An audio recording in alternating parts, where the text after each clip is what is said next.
Good morning. This is Garry Glaub in Mooresville, North Carolina. We are in lesson 30 of the Gospel of Matthew. We're covering Matthew chapter 14, verses 1 through 21, and it's called All You Can Eat. Today we get to one of the most brutal stories in the Bible, the beheading of John the Baptist.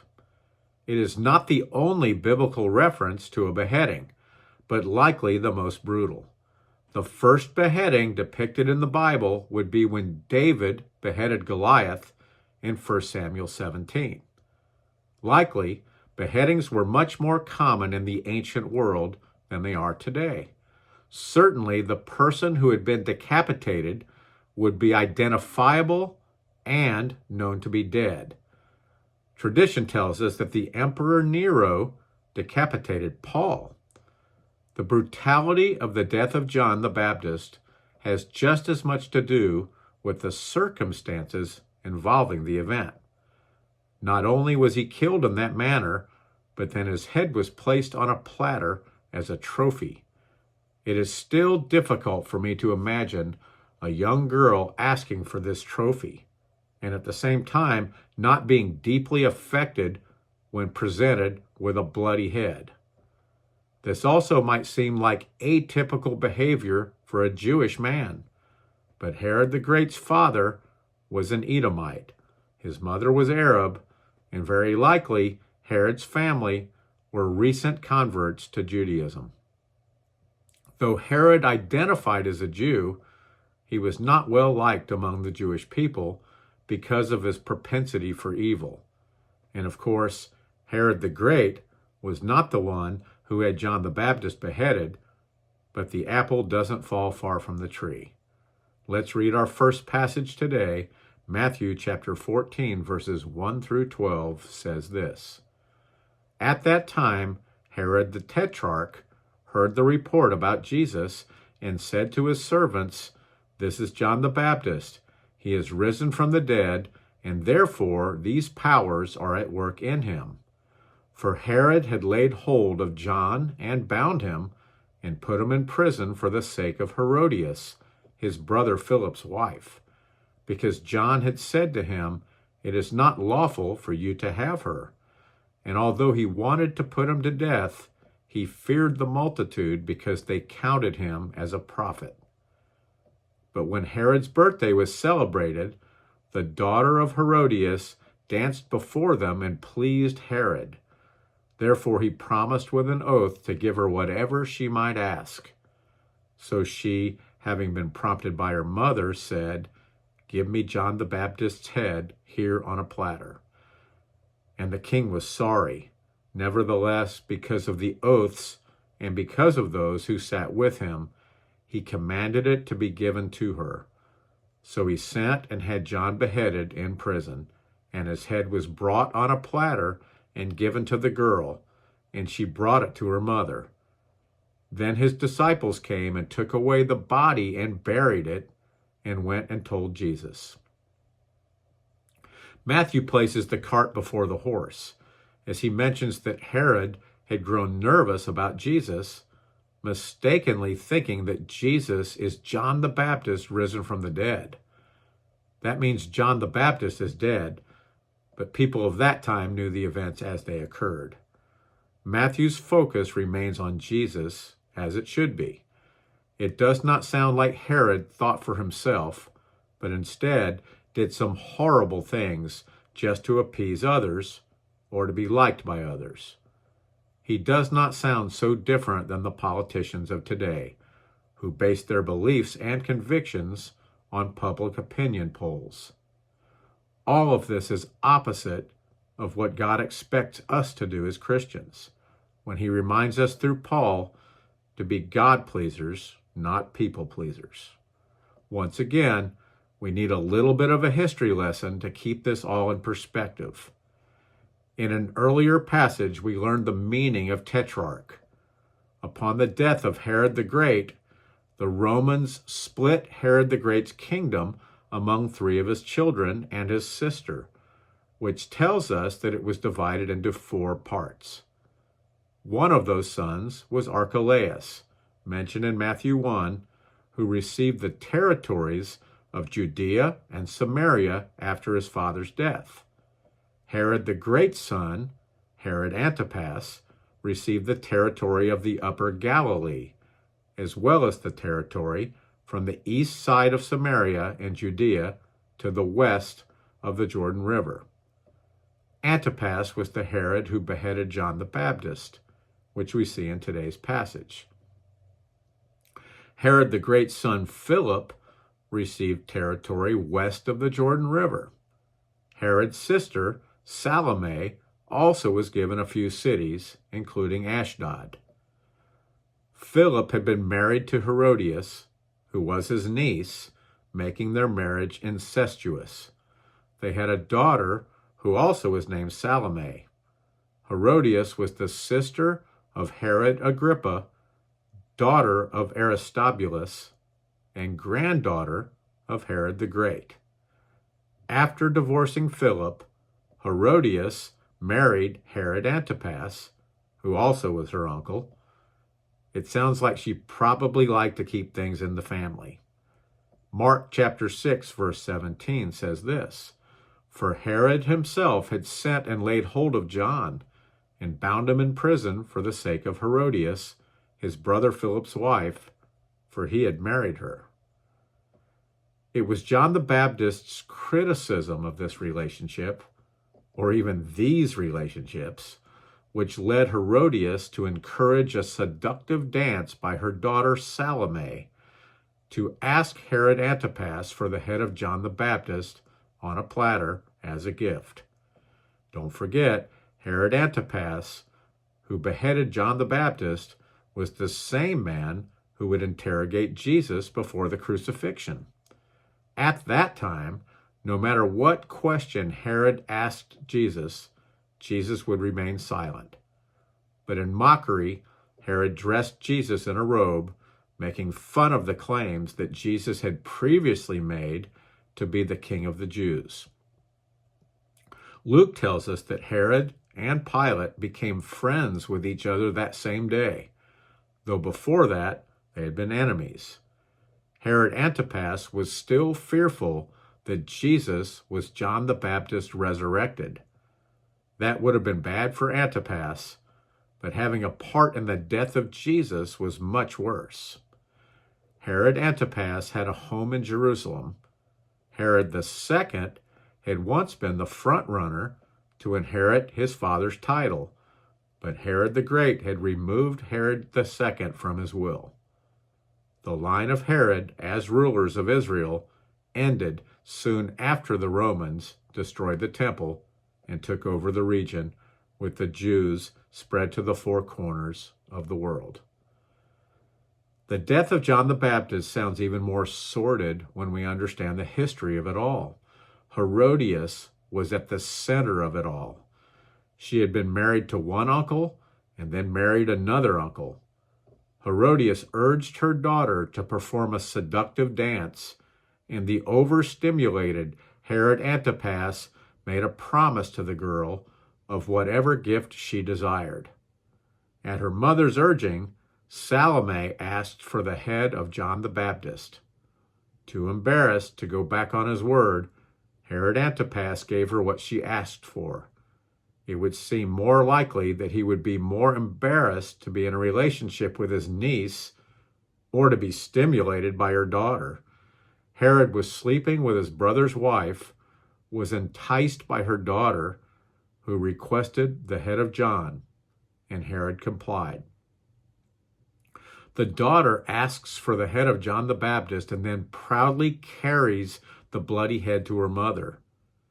Do we know anyone who would even be around a severed head, much less carry it around? Was this a different time and different age, or just evil?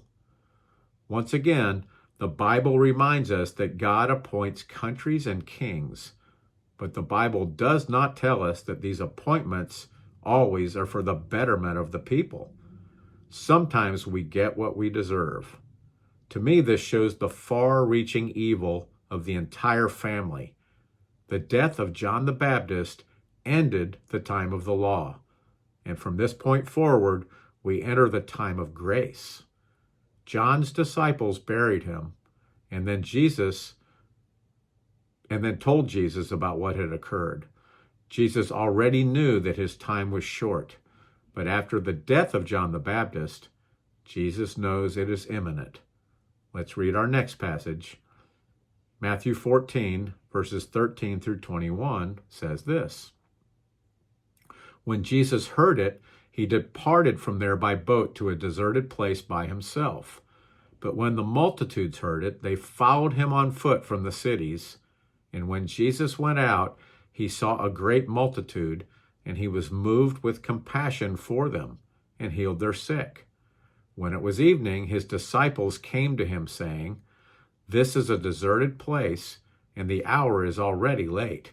Send the multitudes away, that they may go into the village and buy themselves food." But Jesus said to them, "They do not need to go away. You give them something to eat." And they said to him, "We have here only 5 loaves and 2 fish." He said, "Bring them here to me." Then he commanded the multitudes to sit down on the grass, and he took the 5 loaves and the 2 fish, and looking up to heaven, he blessed and broke and gave the loaves to the disciples, and the disciples gave to the multitudes. So they all ate and were filled, and they took up 12 baskets full of the fragments that remained. Now those who had eaten were about 5,000 men, besides women and children. The death of John was a reminder to Jesus of what would soon take place in his own life. It wasn't that he approached that death with fear, but we know about his prayers in the Garden of Gethsemane, that if there was any other way to accomplish this, that the Father would let this cup pass. Likely, Jesus dreaded the temporary loss of relationship with his Father, and the death of John announced to Jesus of another segment completed in the timing. In addition, we see an immediate response by Jesus, similar to that of Joseph, the stepfather of Jesus, when God gave Joseph a dream telling him to flee to Egypt. Herod Antipas was scared and was also a bit crazy. Jesus instinctively knew that just as he had killed John the Baptist, he also would kill Jesus if given the opportunity, to make sure that Jesus was not a resurrected John the Baptist with revenge on his mind. This passage tells us that Jesus departed by boat by himself to a deserted place. It would not be deserted for long. Jesus took the short route across the lake, and the multitude took the long way and walked around the lake. Next, we see a very special verse in Matthew 14:14. When Jesus saw the great multitude, he was moved with compassion for them. Compassion has been defined as feeling someone else's pain, or to suffer together. It is one thing for Jesus to feel that way about his followers, and quite another for Jesus to feel that way about unbelievers. Remember, while we were still sinners, Christ died for us. Jesus expects that same compassion from us in relation to a lost and broken world. As all of us at one time were unbelievers, we should have empathy for those who do not know Jesus. And in the same manner, we can remember that same pain from our pasts and should have compassion on others, knowing that the miracle that occurs when Jesus transforms us from dead to alive is a greater miracle than when he fed this multitude. Many pastors today erroneously preach that God loves each and every one of us so much that he's not bothered by our sin. That could not be further from the truth. The best known verse in the New Testament reminds us that God so loved the world that he gave his only begotten Son. But don't misunderstand. God's love will not allow him to overlook sin. Because God is holy, sin must be punished. While Jesus died for the entire world, and his payment was sufficient for the sins of the entire world, It is not the whole world that receives his forgiveness. But Jesus does have compassion for the lost sheep, as he is the shepherd. Luke reminds us that Jesus will leave the 99 sheep that are found to search for the one that is lost. While living on earth, Jesus cared for their eternal needs more than all else. But in this passage, we also can see that he also cared about their physical needs. It had been a long day, and they were in a remote location. The disciples of Jesus thought the best solution would be to send the multitudes away, and if they were hungry, they could go into the villages and buy their own food. Jesus had another solution. In the mind of Jesus, 5 loaves and 2 fish was sufficient to feed more than 5,000 people. In his gospel, the Apostle John tells us that the 5 loaves and 2 fish were a little boy's lunch. There were many more than 5,000 people there. The Bible tells us that there were 5,000 men, but that number did not include the women and children. Bible scholars estimate this crowd to have been between 10,000 and 20,000 in total. In the Bible, the number 5 always points to grace. 5 loaves provided by the bread of life. Because they also needed some protein, Jesus used 2 small fish, sufficient for a boy's lunch, to feed this hungry crowd. Jesus looked up to heaven, blessed the meal, and broke the bread. Likely this will remind us of what would occur on the night of the arrest of Jesus when they celebrated the Passover Seder. We still celebrate that meal to this day in communion. All of the people ate, and certainly all of the people were filled. And after they had finished eating, the disciples picked up the leftovers. The leftovers took up 12 baskets. This wasn't the food that was left on the plates. Instead, it was the food that had not been touched. This is the one miracle that is recorded in all 4 of the Gospels: Matthew, Mark, Luke, and John. Jesus did not just heal a handful of people that day, but healed thousands and fed thousands more. The disciples said, "We only have 5 loaves and 2 fish. Let's translate that. That's barely enough to feed us. And the response of Jesus was, "Bring them here to me." We should be reminded of another verse as this was spoken. Matthew chapter 11, verses 28 through 30 says, "Come to me, all you who labor and are heavy laden, and I will give you rest. Take my yoke upon you and learn from me, for I am gentle and lowly in heart, and you will find rest for your souls. For my yoke is easy and my burden is light." The miracles of Jesus were difficult to explain without acknowledging the power of God. But what is even more difficult to explain is that every single one of those people that received the miracles of Jesus were not instantly and permanently transformed. That is the human condition. I know what you did for me, but what are you going to do for me now? Try to focus on the fact that after we have been given the gift of salvation, if God did nothing more for us, his initial gift would be sufficient. It is the greatest miracle, but God does not stop there. This is Garry Glaub in Mooresville, North Carolina. Have a blessed day.